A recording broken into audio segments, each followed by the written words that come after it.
in childhood when we were given unconditional love and protection in the face of real adversity. It's an ancient practice of the mammals. It was never easy. In modern human society, it's even harder.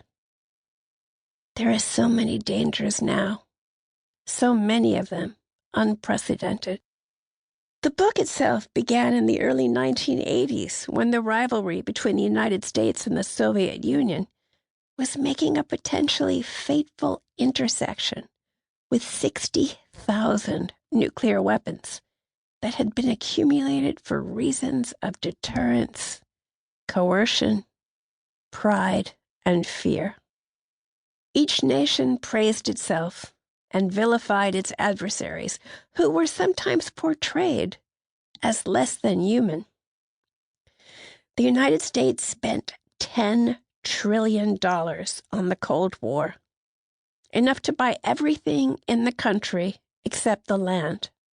Meanwhile, the infrastructure was collapsing, the environment was deteriorating, the democratic process was being subverted, injustice festered, and the nation was converted from the leading lender to the leading debtor on the planet.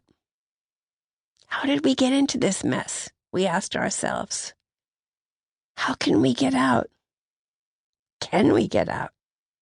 So we embarked on a study of the political and emotional roots of the nuclear arms race, which led us back to World War II, which of course had its origins in World War I, which was a consequence of the rise of the nation-state, which traces straight back to the very beginnings of civilization, which was a byproduct of the invention of agriculture and the domestication of animals, which crystallized out of a very long period in which we humans were hunters and foragers. There was no sharp division along the way, no point at which we could say, here are the roots of our predicament. Before we knew it, we were looking to the first humans and their predecessors. Events of remote ages, long before humans came to be, are critical, we concluded, for an understanding of the trap that our species seems to be setting for itself. We resolved to look inside ourselves, to retrace as many of the important twists and turns of the evolution of our species as we were able. We made a compact with each other not to turn back, no matter where the search might lead. We had learned much from each other over the years, but our own politics are not identical.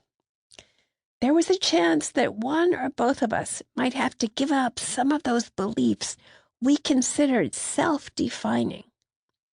But if we were successful, even in part, perhaps we could understand much more than just nationalism, the nuclear arms race, and the Cold War. As we complete this book, the Cold War is over. But somehow we are not home free.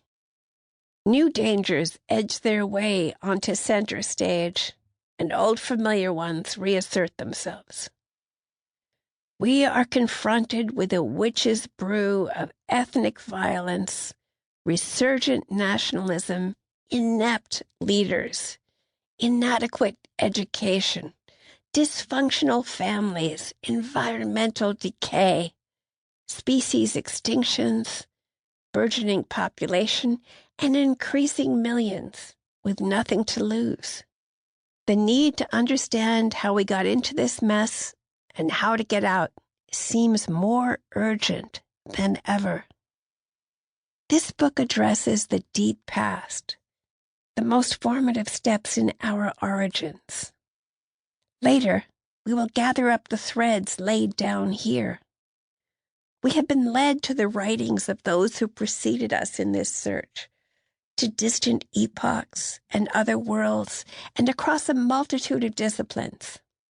We tried to keep in mind the physicist Niels Bohr's aphorism, clarity through breadth. The breadth required can be a little daunting, though.